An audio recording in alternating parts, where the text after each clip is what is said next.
All right. Welcome back to the Hip Hop Scholar Podcast. I am Melanie, the Hip Hop Scholar. Now, let's begin. Every generation in hip hop births a voice that doesn't just rhyme, it reveals. And tonight, the Hip Hop Scholar Podcast welcomes one of those rare voices, a man whose life reads like a verse written by survival itself. He's more than an MC. He's an architect of authenticity, a craftsman of conviction, a storyteller from Providence, Rhode Island, who turned pain into poetry and perseverance into purpose. Caspa Clark grew up fighting for more than just a dream. He fought for a destiny. Through foster homes, hardship, and hustle, he learned that the mic wasn't just a tool, it was therapy. It was freedom. It was faith with a beat behind it. He didn't wait for a label to validate his voice. He built his own. Noice Recordz isn't just his imprint. It's his statement to the world that real art can exist without permission, that independence isn't a limitation, it's a liberation. And when you listen to him rhyme, you just don't hear just music, you hear movement. Every bar feels lived. Every hook feels earned. His lyrics sit somewhere between testimony and teaching, like he's both the preacher and the pulpit all at once. Caspa Clark has shared stages and sounds with legends, names like Ghostface Killer and Fat Joe, yet never lost his foundation in truth, grind, and grace. Because while others chase algorithms, Caspa chases alignment. While some follow trends, he follows purpose. He reminds us that hip-hop has always been more than beats. It's breath. It's the lifeline of people who found rhythm in resistance. And tonight, right here on the Hip Hop Scholar Podcast, we're not just going to be talking about music. We're talking about manifestation, about discipline, about the art of staying solid when the world tries to dilute your story. So to every dreamer listening, every artist, every scholar, every soul that's ever been told you can't, this episode is for you. Because my guest tonight did. He kept going. He built his own lane. And now the world is starting to listen. So lean in, adjust your mindset, and turn the volume all the way up, because this is the Hip Hop Scholar Podcast, where intellect meets the industry and bars meet the blueprint. Ladies, gentlemen, and jury, the man of the hour has arrived. I welcome Caspa Clark. Yeah, in the building. What an intro. Yes. Doing well. That was one of the best intros I've ever heard yet. Oh, well, having to give you flowers. You have been a pillar in the hip hop entertainment and just world altogether for a very long time. And I thank you so very much for joining the podcast and sharing with us your wisdom, your knowledge, and your experience this evening. And hopefully for another podcast coming up soon, because you are the truth there, Caspa. Absolutely. Thank you for having me. I appreciate that. Of course. And I appreciate that amazing intro. I can tell it was well put together, well thought out. And man, that was really cool. Absolutely. I want to give you your flowers as always. And I want to start with this question too, as I ask all my artists. When did you fall in love with hip hop? Can you take us to that first moment, that first beat, that first session that made you fall in love with the hip hop? Yes. I was born in a generation where we were not seen as children. We were to be basically floor ornaments and to be off to the side. No, my father at that time, he was trying to break that generational curse, but was still subjected to it from it being ingrained into his teachings. With that said, I spent a lot of time traveling around with him fixing computers and spending a lot of time seeing the corners and floors of random people's homes and stuff. One of those people were my godparents, and they liked hip hop. One of the CDs they had, or tapes actually at the time, which was cassette tapes for the young ones, is what we used to listen to our music on. It's kind of like a VHS tape, if you know what that is.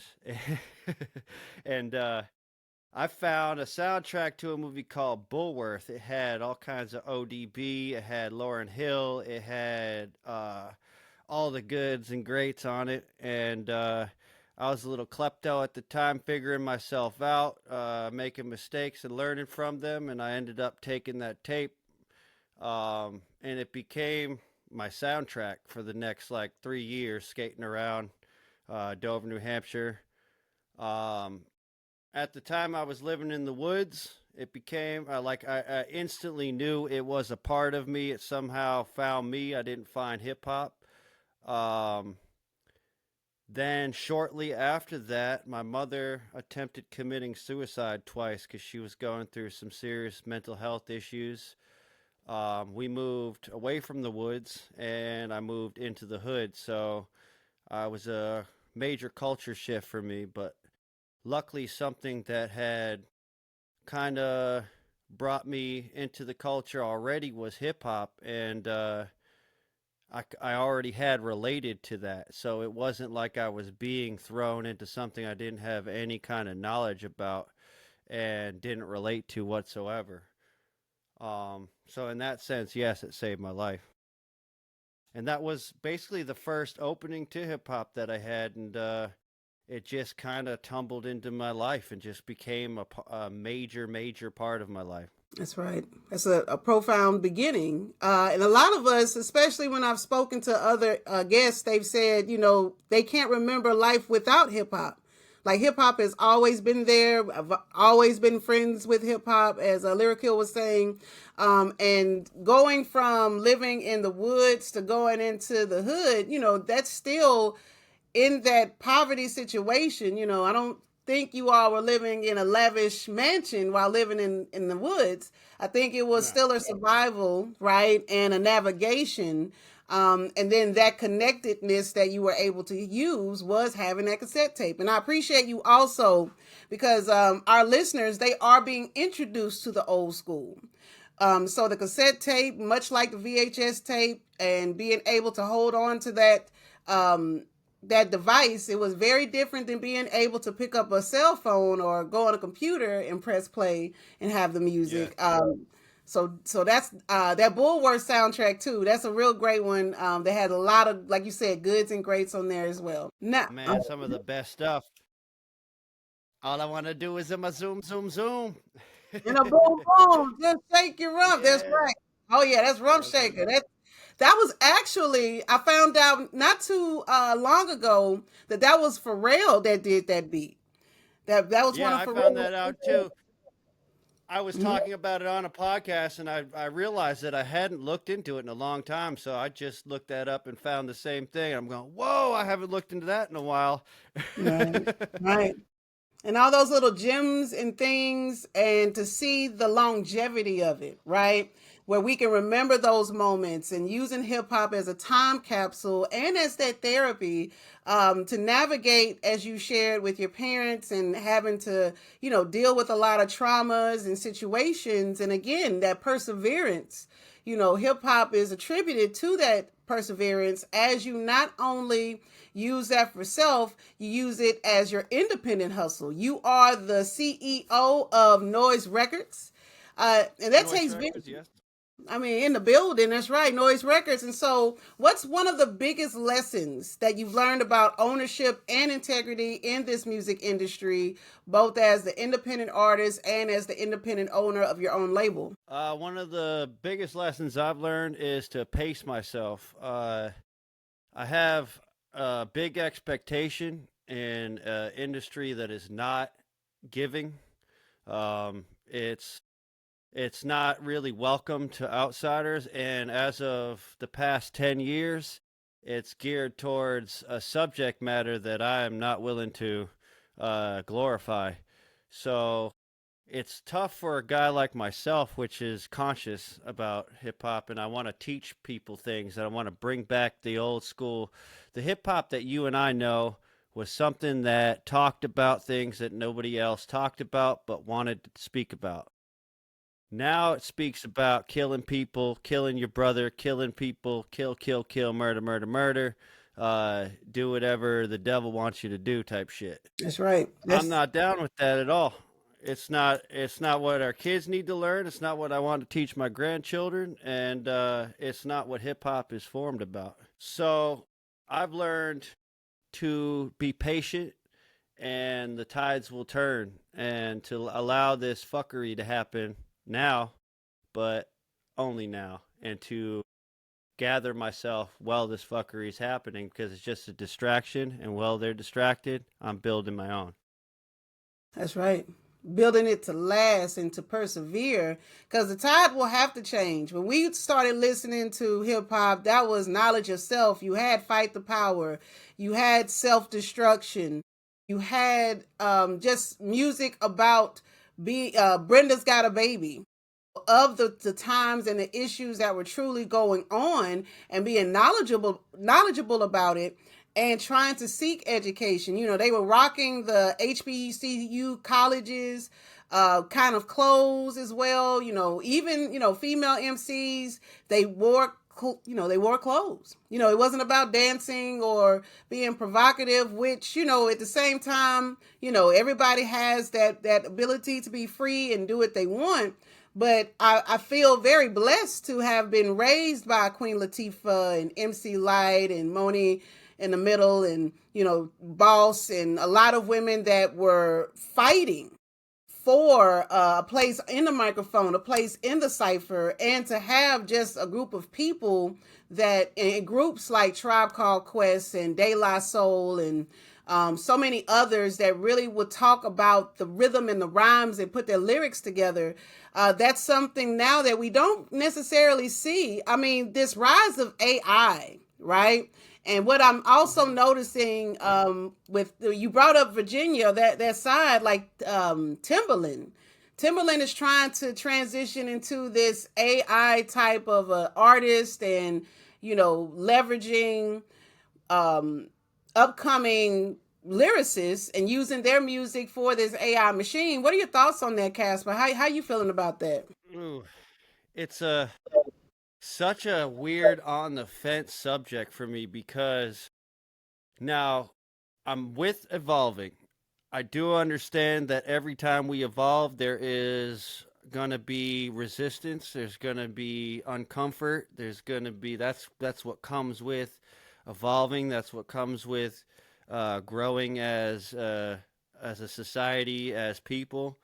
Um, when it comes to like these AI figures making money off of music that's not, it's some guy in a bedroom, never practiced this music, never put a piece of feeling into this music, doesn't care about what it's about, only cares about a figure coming through. I think that is something that is not really riding with the way that music is supposed to. The universal language, the magic behind the music, all that is taken out with AI when you put it to that. But I also don't think that's going to last. I think that's just going to be a glimpse. It's going to be something that people don't really enjoy that much. They might at first because it's different, but Mm-hmm. it'll die quickly. I think the voice of real people is not going to be outspoken by a robot. I love that. The voice of the real people. You know, the facts of the matter. You know, people will have to understand that the facts of the matter is that when someone gets on the microphone, and even like on TikTok, I try to repost every time I see someone that's freestyling, or someone that's, you know, coming from the heart or coming off the dome, because that is a neuroscientific way to use hip hop and to put that brain, mind, you know, soul connection into it. And that's the true essence of what hip hop was born as, and what is needed to be, and what it should be as well. So the fact and the truth will always be there. And that foundation of hip hop is why it has a building of people like yourself, Casper, that has the discography. You have the, you know, the names, and you know, the lived experience of what hip hop can do if someone really can hold on and use that as a pillar. So all this, what was at the beginning of, I think it was Drake's, one of Drake's albums, like all the real music will last, but all this other bullshit is here today and gone tomorrow. Yep. But I think that as long as we continue to make music without influencing AI, I think that we'll keep it alive, but there's going to be a real strict border there, and it's not going to feel nice for a little bit with music. It's going to feel real unauthentic, and it takes the real ones that are going to be able to have to weed it out, just like always. We always have to weed the bullshit. All the real ones got to float back in, and all the sheep will go, oh shit, what are you doing? And we're weeding again. That's what we're doing. That's what we're here for. So Right. we'll do the weeding though. We'll do the weeding, and we'll spit the real shit, and we'll keep it alive. And the frequency cannot be matched by a robot. I'll tell you that much. I know that bravery and that courage, all of those pieces combined is what hip hop is. And even looking at hip hop as healing.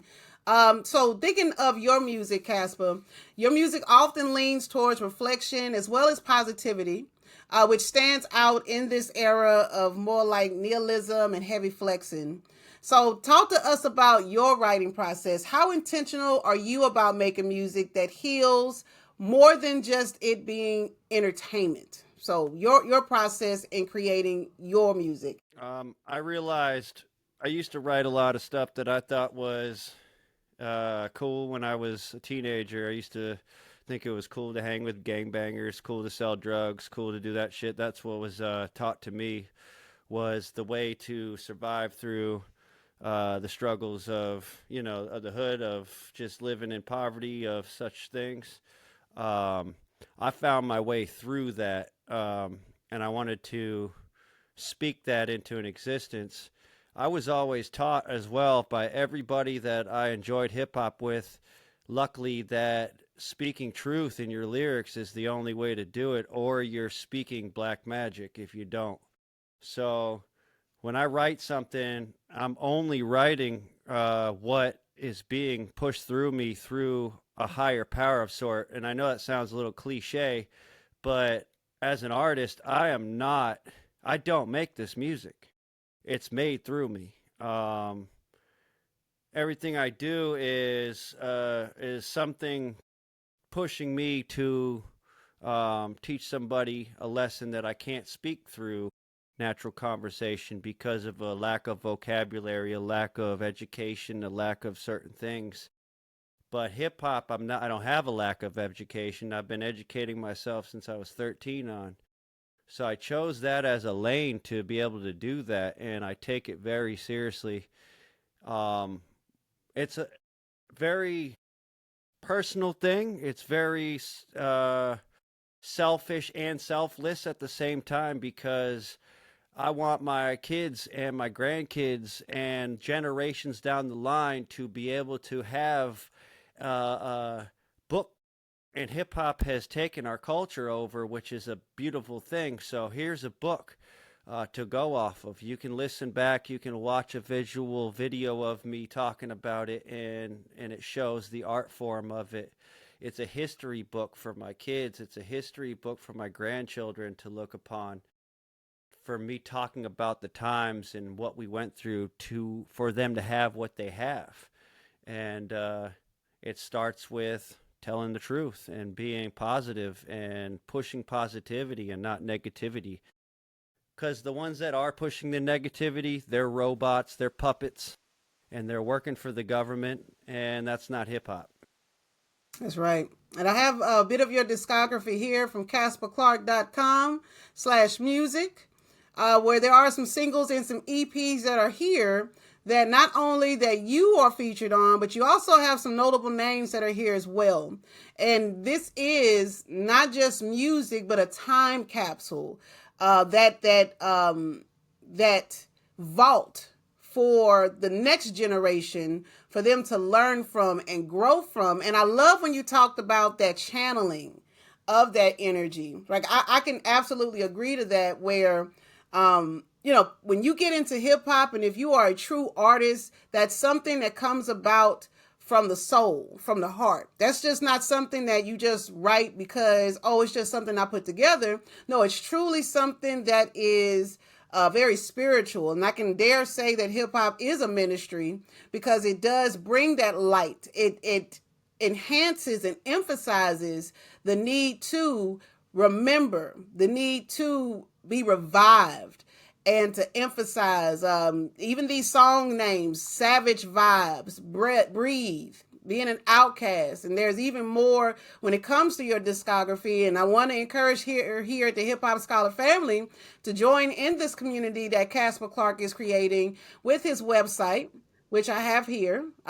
This website where he has the merch, he has the music, he has the shop. But again, like you're saying, this is your building of a vault for the future so that they can know what the absolute truth was outside of this matrix that they're trying to make us think it is.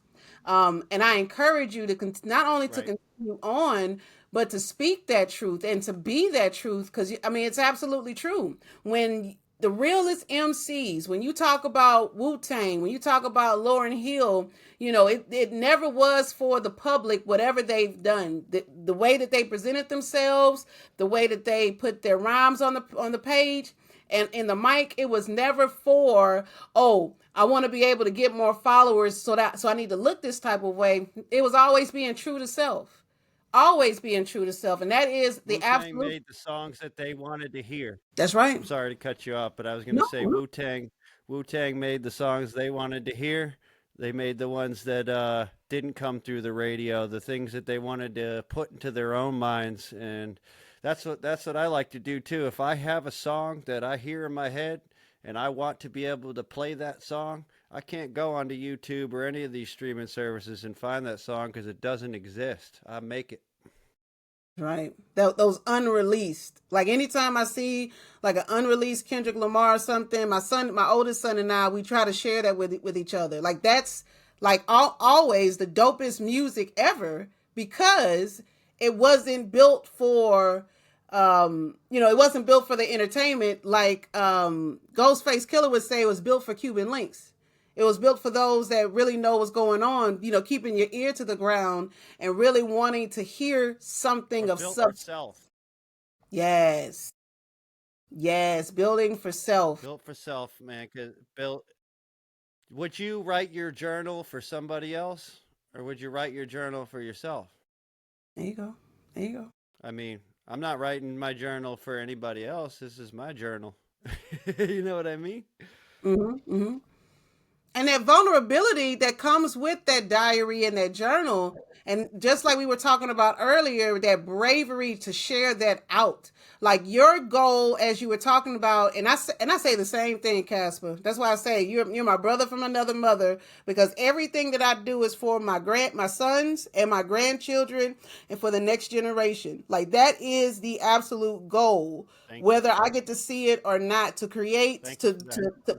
yeah, to plant those trees, to build a shade that we will never be able to sit under. And again, that legacy of having that, so no one can say they didn't know, but absolutely can say, oh, I know where I can get that from. I know where to tap in so that I can have that emphasis because it was there. It is there. So let's talk about legacy and literacy, right? You brought up journaling and writing. So on the Hip Hop Scholar, we view lyricism as literature. That is a form of literature. My goal, of course, is to create this as an academic staple so that we can put hip hop pedagogy into curriculum and be able to teach and reach in such a real way. So when it comes to your songs or a verse of yours, what best defines your message and why? Like, can you tell us of a song of yours or even another song specifically that is maybe mainstream or maybe not mainstream that could best define your message? Best define my message. Let's see. That's a good question. I don't have a jump off the dome answer for that one. Let me think about that for a second. I would say, so if it was for me from my catalog, I would have to say it would probably be Galactic Chronic. Now that that song I would choose because it defines me as a person more than anything. It's not wrapped up in a certain kind of subject. It's kind of out in the air and not really an organized thought process. It's more of just a riff of thoughts. And it speaks more about kind of being in the now instead of being worried about time all the time and the construct of time. And it speaks about kind of like just figuring out what's going on right in front of me right this moment. And it says it in a very broad perspective type of way. So I'm going to go with Galactic Chronic on that. And then if I'm talking about somebody else's song, Mhm. I'd have to say an underground artist that's called Mikey Mike. And the song name is, oh shit, I'm Doing Me. It's called I'm Doing Me. And it Okay. speaks to me because I was tried to be dragged around by a lot of people, not knowing, being a lone wolf in the world from the start. I was always an only child. When I was with my family, when I entered the foster care, I felt like I was the only person entering other people's neighborhood, other people's families, other people's culture. I felt like an outcast. So I really honed in on just doing me. And that was what brought people to like me, brought people to accept me, brought people to bring me into places where I could experience hip hop head on and experience real hip hop events and experience real people that would be real head on in the game in the future when it came to hip hop, and to give me the knowledge of how to attack such things when it came my time. So really a combination of those two songs. Oh, it's a dope answer. So Galactic Chronic by the Caspa Clark, and then I'm Doing Me by Mikey Mike. Underground artist, and I love the underground hip Yep. hop artistry of it all. And such a great description of both of them. And again, that vulnerability and bravery, being able to connect and be of self. Because whenever I do speak to students, when I speak to young people, and really people that are in our generation as well, they think that they are not enough. And I hear myself saying that a lot, is that no, you are enough. You are enough. You being exactly who you are, the way your hair grows, the way wherever you grew up from, your experiences matter. Whether they were positive, negative, or in between, they matter because that's what makes you who you are. And who you are is such enough that, you need to like limit this whole deep dive into social media and thinking that, oh, this person has so many likes, they have so many followers, and they're doing this, so then let me be a carbon copy of who they are. And then your mind and your soul is, having that friction. And again, that's where we do have a lot of issues and challenges and wanting to have self-harm. But when we think about what hip-hop has stood for decades and will continue to stand for, is that language of perseverance, that language of being able to see into the future of who you will be and who you are becoming. And I believe songs like Galactic Chronic and I'm Doing Me, thank you so much for introducing that to our audience. That's exactly what we do need to hear and what we do need to listen to. One of my other guests, he's an author named Aaron Johnson. He was talking to us about vibratory frequency and how we have to be very careful of the type of music that we do listen to. Because if you listen to, Demon Time and, like you say, killing and killing and killing, guess what? That's what's going to be in your mind, and that's exactly what you're going to do. But if you can put into your mind something that uplifts, something that challenges the thoughts of that, because we've all felt like outcasts. I know I have. I'm the middle child of 5, and grew up in, a different situation, but at the same token, just feeling like an outcast, being very different because I was very hip hop. I was a tomboy, and when they would call me Moni Male because it was freestyling, it was rapping, it was wanting to listen to rap music. I was never really into R&B. Like I was never an R&B type of a girl. It was more, no, put on that Wu-Tang joint. Put that on, let me listen to that and let Yeah. me, feel that strength in me to do just that. But I appreciate you sharing that, those two songs when it comes to the healing part, and literacy and legacy part of hip hop. Yeah. Yeah, we have to remember too that words have magic in them, and something that with all the distractions that we have taken on in our society, it's been built around distraction and an enslavement of people in a fashion that is not noticeable. Like it's a comfortable fashion, but it's a disguise for that, and it's all distractions, and we can either use them as tools or we can use them as fools. And if we're using them as fools, then they're going to overtake us. But we could use them as tools and avenues to branch our creativity. And our creativity is something they try to dull with these distractions. But if we take those phones and we take those computers and we do what like me and Melanie are doing right here, we talk good conversations into the air and we speak, proper magic with our words, and we're not mixing up evil spells with our words and killings out. Every time somebody speaks that into the air, it happens. It's frequency. It's not even all the way spiritual. It's science. If you think about it, it's like if you put out a frequency, it's apt to be that way. It's there now. It's not going anywhere. It's just going to travel. It's got to end up somewhere. And when you speak out bad things, that's why they always tell you, if you ain't got nothing nice to say, don't say nothing. That's right.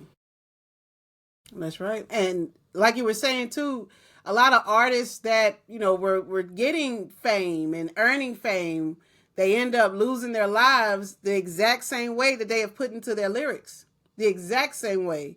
Where they say, in a drive by or in some type of a situation. And I mean, how many more lives? I mean, when would people make that connection that if live by the gun, die by the gun? If you talk about that, then guess what? That's what you're going to live and eat and breathe by, and then be unalive by. So, I mean, it's an absolute fact. And the word spelling, right? When you spell words, because it is a spell. When you put those things together, when you layer out those words, that is a real thing that actually occurs, because that's what you're putting into your spirit. That's why you have to be careful about what you read, what movies, when you have children, you're not supposed to expose them to different things. And then people wonder, like, how do you know songs? Like there are some songs that you have never played before on YouTube or even put into your earbuds, but it's played enough on TikTok. It's played in the background of so many different things that it's just ingrained in you. And nobody ever tries to ask the question why. And like you say, pivoting that, Right. like man, putting the cell phone down or using it to build better. Like example with your record label, Noice Recordz, you are not just making noise, you are making a parody of what noise of hip hop is supposed to be, but truly in essence you're creating again that vault for the next generation.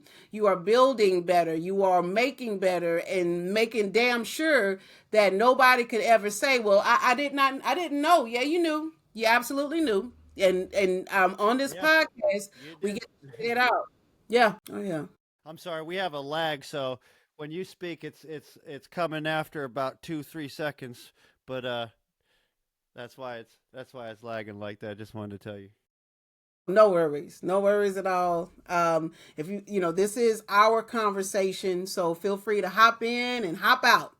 No worries. Yeah, absolutely, absolutely. It's just coming in 3 seconds after, so I'm trying to work to where I can say it 3 seconds before. Oh yeah. Look, technology's great when it works. When it Oh, yeah. works. When it does. So, I'm sorry to cut you off. What were you saying?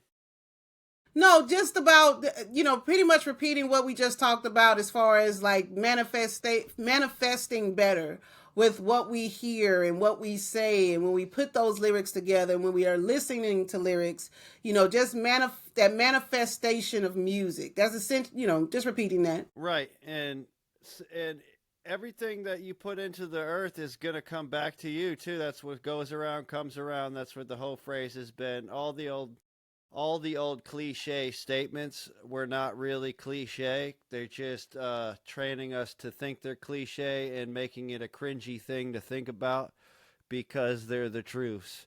And nobody likes the truth because it's not the easy way out. But it is the best way out, and it is the only way to happiness is to be true to yourself and to be good to yourself. And if you're going to wrap all this murder to your next door neighbor, which is definitely not godly, and hip hop is definitely a godly spiritual way of expression, which has been for many years, and it the way that it was put about and invented is just the most come out of the gutter, come out of the trenches type of entertainment possible, and uplifting self. That's what it was invented as, and now it's trying to be culture vultured into becoming a bad ministry.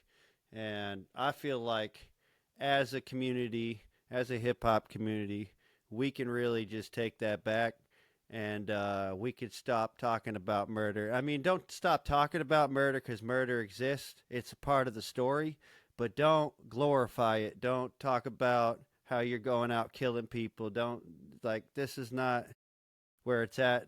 The pills, all that shit, pushing big pharma. If you can't see it, you're blind. And you're talking about how woke you are in the same song, and it's just wild to me.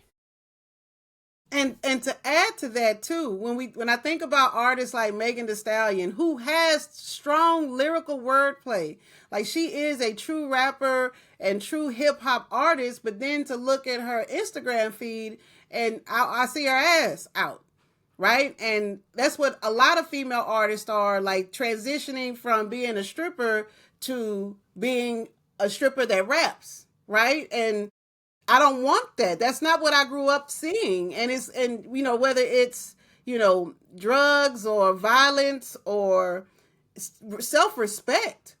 I think that there has to be a movement or a change where, a woman can be beautiful, a woman can be, have the body and have those pieces, but can definitely be adored more so by the words that she speaks, the way that she carries herself in that manner. And a lot of that is really unnecessary, completely unnecessary.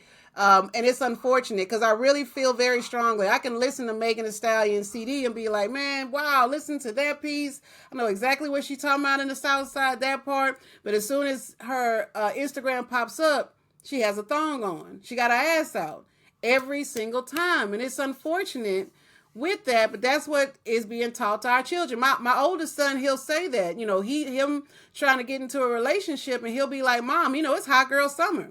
These girls don't want to be in a relationship. They don't want any of that. And my son was, both of my children raised in hip hop through and through.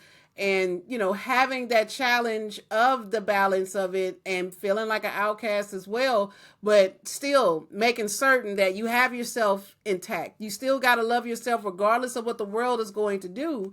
You got to find your like-minded people, or you just, stay true to yourself and be by yourself as needed. That's right. Don't just accept or just settle for bad company because just so you can have somebody there, because just get well with yourself, and then that attracts. That's literally the conversation I was having that put our podcast off an hour with my son, was about not really trying to sell yourself as something you're not just so people will accept you because you're just already attracting the wrong crowd. And that's what's happening with the lyrics. People are doing this because it's what the industry is selling. But if we just literally refuse to make the shit, the industry will know that that's not what the people want and it won't sell anymore. So we just make that shift. And I think the shift's already happening because I already know, shout out to D1. I mean, I already know he's putting in work for this. He's putting in work from God. There's there's a big community of us that are just sick of this, and we've been a part of hip hop for many years. Luckily, hip hop is no longer a younger man's game. It is also an older man's game because we generated it. So here we are. We will stay with it. We love it. And we're not going to let you kids take over and just ruin it. So it is how it goes, though. You know, kids take a hold of everything and they mess it up, and we just got to guide them. And it is on us to guide them to the right direction. And conversations like this is what's important to do that. Absolutely. That is the absolute premise of the podcast, is to hear those stories and create this archive so that it can be learned both present and in the future. Because again, when we were kids, you know, we were trying to mess up things as well. But where do our samples come from? We were sampling old school records, you know, sampling that old school R&B, that old school 70s type things, even back in the day with other decades even, and using those influences to build better. So yeah, I think each generation is going to be rebellious. I feel like that too. But at the same token, you said it best though, Caspa, that, you know, hip hop is our game. We generated it. We're going to stay with it. We're not going anywhere. And that's the realness of it, that, you know, age has nothing to do with hip hop. It's all about the range and the longevity. And as long as we want to do it, we damn sure will do so. Yep. And we're not going to stick by the murder music much longer. We let it slide for a bit, but I think it's time to start speaking against it, really.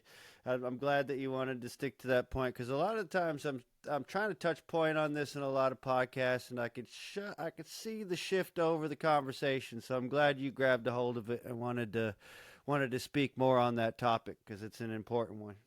It is the evolution of self. I mean, the transparency, and I use the word authenticity a lot as well. Whenever I speak with my guests, you know, I either reach out to guests and ask if they want to join the podcast. Some people reach out to me, but I think it's important that, I think for myself as I build this podcast, is that, you know, it would be great, of course, to talk to a celebrity, but I'm more an underground hip hop person anyway. Because we live and breathe this. This is not something where it would be great to do this as a job, you know, but like even for you, you're the CEO, but you're also managing, being a father, being a breadwinner, having to balance everything. And so this again is a ministry even that you have to do. And it's a necessity. I work 40 hours a week. Right? I work 40 hours a week for FedEx, and still come home, and you know, this is how I got my studio. So anybody, that brings me to a good segue. Probably I really want to hone in on like people that are trying to do this as an artist and having a hard time, because it was hell tough for me at the beginning to figure out what I had to do, figure out what I needed as even equipment, how I could do anything, you know. Even with social media, I traveled around the country by hopping freight trains with a guitar, playing hip hop on a guitar for 9 years, and I didn't really carry a phone on me. Everybody was getting adjusted to it at the time. So I came in about 9 years later and had to learn everything from scratch, and bought piece by piece. Every time I got a paycheck, I invested back into myself.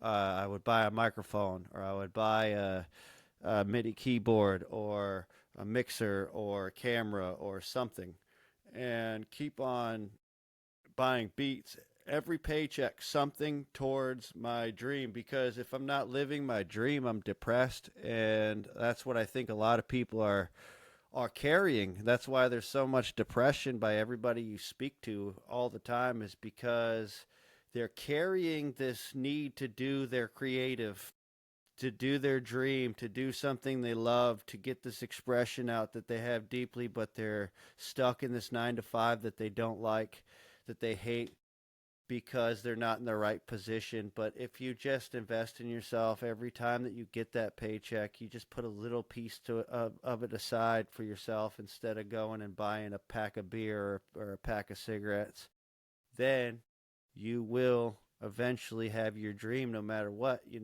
I've got a full double album that I've always wanted. Whether people listen to it or not, I've got that bad boy and I love it. It's a bucket list check for me. Yeah. That satisfaction of self. For a long time as well, you have to, you got to eat, you got to have lights on, you have to do those things. But then having that labor of love of still being able to do hip hop, a long time ago for myself, being an underground hip hop artist was something that I had a very strong desire to do, but I still had to work, right? And so choosing between the two, I selected to do the both. And when you talk about investing and then making time and budgeting, and then, what, I'm not going to be able to hang out, or I'm not going to be able to be on my phone. I got to write. I got to get in this lab. I have to create. And even through that challenge, even through the sleepless evenings, right? Having to go to a studio or go perform somewhere just to get that, notoriety of some sort. It was never about the numbers, about how many followers I have. And if I would have let that become, my goal is followers, subscribers, and making people like me, because of this, then I know that I would have burnt out and crashed. Yet it was about the love of this music and wanting to share this music with this audience that I created. And I would always get that respect. And I had to maneuver because, through that divorce, which I'm married now to the love of my life, shout out to my husband, Wagner, and having to take care of my children, take care of myself, I had to make certain that I still found me and still did me. And that's where a lot of artists that I see today, they're more hyper focused on getting these numbers. That's why TikTok has these promote features where, if you pay $20, you can get more people to follow you, and then you can get this and this and that. And so you're spending money on what doesn't even matter. None of that matters, but your message is what matters for you and for others. Absolutely. Yep. Your message is definitely the important thing. And do it for yourself. If you don't love it, then there's no reason to be doing that in the first place. Like, why are you doing something you don't love if you don't actually love it? Like, you start with yourself and do shit for yourself and only for yourself. And that's what attracts other people, because they see that you're a secure person, that you're not going to let your boundaries down for other people, and that you're a person that cares about boundaries even. And that is literally what makes you a solid person to the tribe, which is why we feel the way that we feel. We're supposed to be tribal people. We're human beings. We're naturally supposed to be in a tribe. Now, that's why we create things like hip-hop communities. That's why there's reggae communities. That's why there's different communities of people. We have tribal instincts. Now, if we develop this tribe and we develop it in a positive fashion instead of a negative fashion that people are trying to do because they don't understand this new electronic reach out, because we can now get a hold of all these different people that we couldn't for so many years. We were only stuck in our main community. So now it's just making people to themselves and only for themselves, when really it's designed so that we could be more tribal and more gathered than we ever have been. So if we actually use the tool correctly, I think that it's just going to benefit everybody. That's right. That's right. It's well said there, Caspa. Being able to use the system that is trying to deconstruct us, but we can construct better by using the system for what it's designed to actually do, and we be who we are designed to be. I like that. Art as a resistance almost. Hip hop has always been a mirror and a megaphone for the people, right? And like you said, reggae, rock music, shout out to all the genres. There is a community in every piece of that. And so your music contributes to this ongoing legacy of truth telling and transformation. It absolutely does. And what steps can you give for people to do that? How can people create a legacy and truth tell and make transformation with their own music? Is there a process? Is there like a step one, step two? Like how do we teach that to others? Absolutely. Um, Start off with going to something because you love it and not judging yourself on your skills, but judging yourself only on your your desires and your expectation and what your actual outcome is um, in the end. And don't like overthink it. Just release stuff until and then the repetition of doing that is going to make you good at your craft. If it's something that you're not good at and you're embarrassed to share it and you think that people are going to judge you and this and that, overstep that fear because people are going to judge you no matter what you do. Um, it doesn't matter what you do. So who cares if someone judges you? If they are judging you, that means that they are listening to your music in the first place. So you can stick them to that, and uh, just don't really hone too much in like on the self worth of other people's opinions. Only care about your own opinion. It's your art. Like I said, are you gonna care about what other people think about what you write in your journal? I mean, of course, if you share it with them, you're gonna have a little bit of sensitivity to exposing your personal thoughts, but these are your personal thoughts. And if you want to share them with the world, just do it your way. And then over time, people are going to love you for just doing it your own way. And it will become a part of the craft and a part of household listen and a part of a household ear. That's right. And when you were saying that part, and even earlier, that repetition, that investment, that will leak out into other parts of your life. You build bravery and courage in this domain. Guess what? When you go to that job interview, when you go to buy that house, when you go to speak to your kids about how to navigate their own emotions, the more that you invest and talk to self and get over that self. I remember distinctly saying, the more that I try harder, the more that I make mistakes and my sons see those mistakes, it makes it okay for them to do the same and then to get over it and to keep going. Like that's what it absolutely does, where, the more I focus on building more in hip hop, which is my passion. Maybe if it was something else like crochet or cooking or something, that's what I'd be doing. But for me, it's hip hop. And the more I do this and the more I make mistakes, the more that I try harder and continue to try, it makes it okay for my sons, for anybody to see me continue on, to be like, well, if she's still going on and moving forward, then that means that I can too. And we learn that shared Yep. experience of making mistakes and just being better and trying better anyway. Absolutely, absolutely, and it's a form in every part of your life. Um, it doesn't even have to be just hip hop. It could be anything, like you said, cooking, cleaning, and just doing the best that you can do at anything that you can do is just the best thing that you can do for yourself, because it builds your self worth and a society that teaches us that we're not worth it. And you are worth it. Everybody is literally, yes, we're all different. So we feel weird as hell. But you know what? That is literally the benefit to us. That is what makes us a connect puzzle. That is what makes it so that I can help my neighbor. Because if I was the same as my neighbor, I'd have nothing to offer to my neighbor. I wouldn't be able to offer any creativity, any originality, I'd be boring as hell.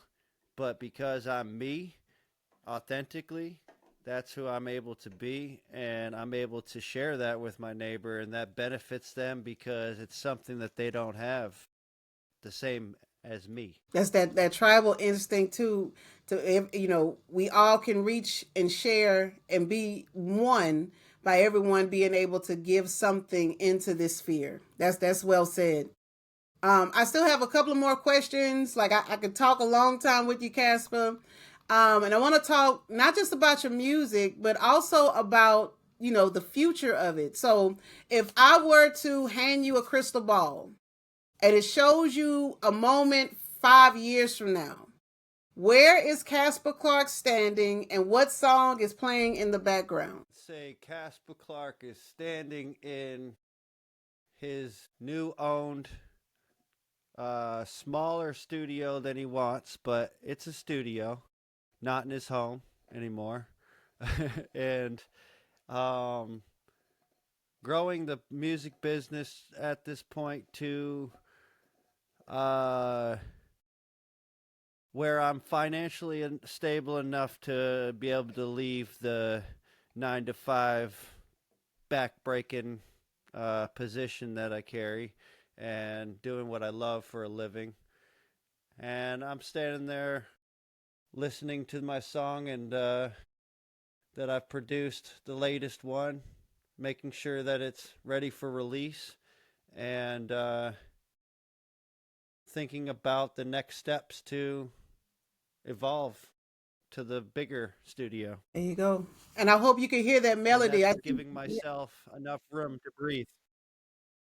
Yeah, yeah. And I see you nodding your head so you can hear that song 5 years from now. Like it's right there because you're manifesting that. I see you, brother. I see you. All right. Let me ask you one more question. One more question. If you could collaborate with any artist, living or gone, who would that artist be? If you could, a dream collaboration, I'll give you two artists, right? Any artist that's living or gone. What is the dream collaboration for Caspa Clark? It would be Otis Redding and Mac Miller. Yes. Come on now, you got to explain. Tell us why. Those are some really good ones there. That's probably some of the best I've heard. So, when it comes to a melodic singer, and I really like me some old school soul, as well as hip hop. That's my second favorite type of music, and I'd say he's my favorite singer ever. So I would just love him to be on a hook of mine. And then Mac Miller, his album that they released after he passed away called Circles speaks to me in ways that I haven't heard an album since probably done in the 60s. And it just spoke to me in a way through a time that I was going through a divorce, and I was going through a lot of different mental illness issues that I deal with sometimes. I suffer from depression sometimes, and I was dealing with that heavily, and that got me through it. So to collab with that kid would just be a dream of mine. And I'm more than certain someone's saying that about you too. Both now and will in the future, they'll be saying Caspa Clark as well. I guarantee it. Guarantee it. Well, if you're hearing this podcast, reach out to me because I will collab with you. You heard it, Hip Hop Scholar family. That's right, Caspa Clark. Reach out to him. CaspaClark.com. Noice Recordz. He is on Instagram. He's on TikTok as well. And when I say that this has been a joy to talk with you and unpack with you with some things, I want to honor your time as well. I know it's late in the evening. But again, I welcome you back onto the podcast. Anytime. You are free and open to be able to do so. Yes, sir. And Hip Hop Scholar family, this is the one and only Caspa Clark. Check them out. We'll see the links in the description box below. And moving forward from there, man, we give all the love and respect to Caspa Clark. And Hip Hop Scholar family, we are out of here. Peace. Much love. Peace.